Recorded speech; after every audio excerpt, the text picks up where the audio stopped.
Let's pray. Father God, we thank you for gathering us together to worship you. May you send your Spirit upon us. Open our minds, open our hearts, open our ears. Let us receive your teachings. And may all the words from my mouth are all accepted by you. In Jesus' name, amen.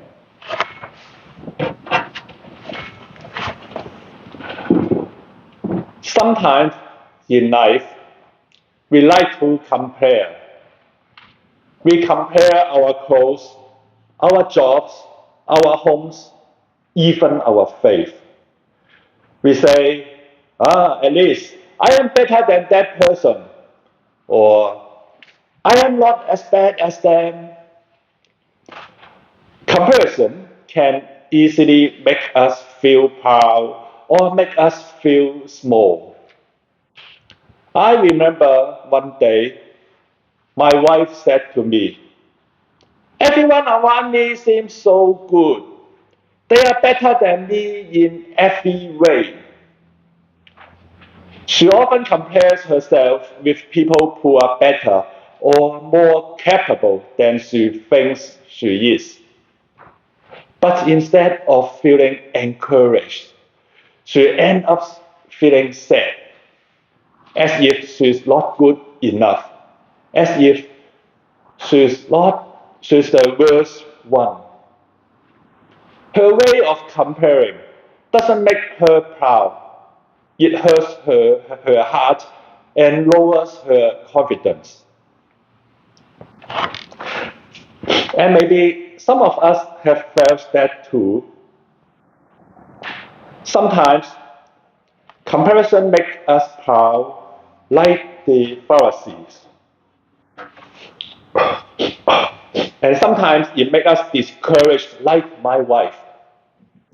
Either way, we lose sight of what really matters. That is how God sees us. When we stand before God, He doesn't compare us with anyone else. He doesn't measure us by our success, our achievements, or our failures. God looks only at our hearts, whether they are proud or humble, self-centered or open to His mercy. Today's passage from Luke chapter 18, verses 9 to 14, shows us two people who both came to pray. They stood in the same temple, prayed to the same God, but their prayers came from very different hearts. And Jesus tells us that only one of them went home right with God. Jesus told his parable to people who trusted in themselves and looked down on others. Right from the start, we know who this story is for. People who believe they are good and righteous, but who secretly think others are not as good as they are. Jesus said two men went up to the temple to pray. Notice that he simply said two men. That means, in God's eyes, they were equal. Their jobs, wealth, or social status didn't matter. God only saw two human beings standing before him. One was a Pharisee, and the other was a tax collector. Pharisees were very righteous Jews. Pharisees were very religious Jews. They were respected as spiritual leaders. They tried very hard to keep every law of God. They believed that holiness means staying away from anything unclean. In fact, the word Pharisee means separated one.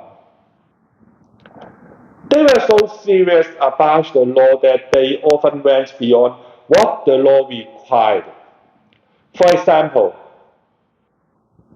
if the law said to fast once a week, they would fast twice a week.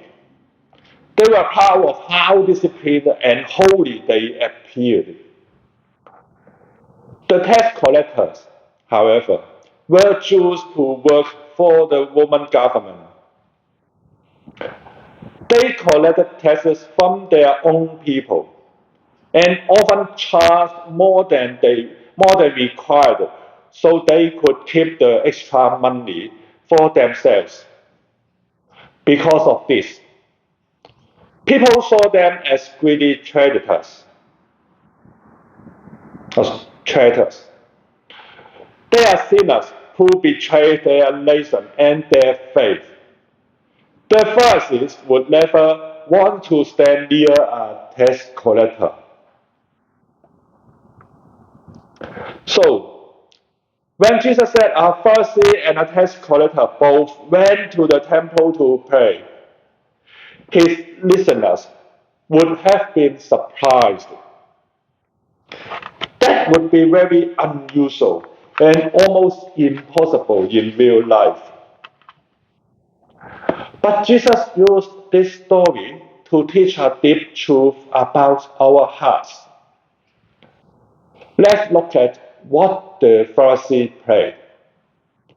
He said something like this: God, I thank you that I am not like other people, thieves, robbers, adulterers, or even like this tax collector. I fast twice a week. I give a tenth of all my income.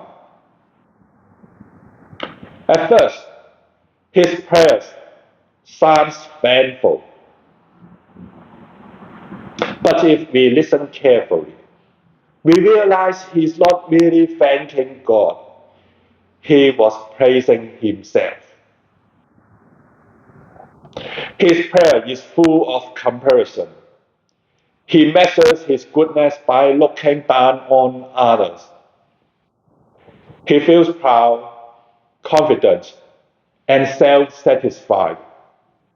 He thinks that by doing good works, he has earned God's approval. He doesn't see that he still needs God's mercy and grace. Now, let's look at the tax collector. The Bible says he stood at a distance. He didn't even dare to look up to heaven. He bent his chest and said, God, be merciful to me, for I am a sinner. In the old days, Jewish people usually prayed with their eyes lifted toward heaven and their hands raised. So when this man could not even look up, it showed his deep sense of guilt and unworthiness. Beating his chest was a sign of sorrow and repentance, which was a way of saying, I am broken before you, God. In Jewish culture, even men rarely did this unless they were in deep grief. His prayer was short but sincere. He didn't list his good deeds. He didn't compare himself with anyone else. He simply cried out for mercy. It reminds us of the prayer we sometimes say before Holy Communion. We do not presume to come to this table, O Lord, trusting in our own righteousness, but in your abundant mercy. We are not worthy even to gather up the crumbs under your table. The tax collector understood this truth. He knew he was unworthy, yet he trusted completely in God's grace.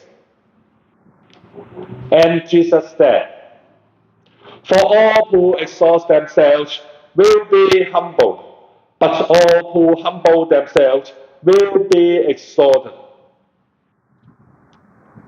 In real life, we often compare ourselves to. Sometimes we compare to feel better, and sometimes, just like my wife, we compare and end up feeling worse. But both ways miss the heart of the gospel. Whether proud or discouraged, both attitudes turn our eyes away from God. In God's eyes, it doesn't matter who looks more successful or holy. What matters is whether our hearts are humble before Him. The Pharisees thought he was close to God, but his pride kept him far away. The tax collector thought he was unworthy, but his humility brought him near. Sadly, the Pharisees' attitude still exists today, even in churches. Some churches say, "We are more spiritual. We have the Holy Spirit." Others don't. Others say, "We are more balanced. Those other churches are too emotional." I've met pastors and believers who talk like that. And when I hear it, it makes me sad because that's exactly the attitude of the Pharisees' prayer. "God, thank you that we are not like them." But Jesus didn't die for one kind of church. He died for the whole church, for every believer who calls on His name.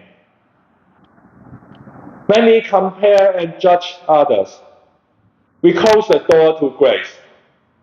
But when we humble ourselves, God opens His arms wide to receive us. Jesus' parable invites us to learn from both men. It's not just about right and wrong, it's about seeing ourselves clearly. The Pharisee reminds us how easy it is to become proud, to trust in our own goodness. The tax collector reminds us to come before God with honesty and humility, knowing that everything depends on His mercy. Jesus doesn't want us to judge others. He wants us to examine our own hearts. In Matthew chapter 7, verses 1 to 5 says, "Do not judge, so that you may not be judged. Why do you see the speck in your neighbor's eyes, but do not notice the log in your own eye?" And in 1 Corinthians chapter 13, verse 2, Apostle Paul writes, "I have all faith so as to remove mountains, but do not have love. I am nothing." True disciples avoid judging others. They leave judgment to God, and they live by mercy and love. Brothers and sisters, we all need God's mercy. None of us are righteous on our own. Let us not be proud like the Pharisee, nor discouraged like the one who feels unworthy. Let us instead come before God with humble hearts, trusting fully in His grace. When we stop comparing ourselves with others and start looking to God's mercy, we discover who we truly are: deeply loved, fully forgiven, and accepted by the one who sees our heart. May God help us to walk humbly, love deeply, and trust completely in His mercy. Amen.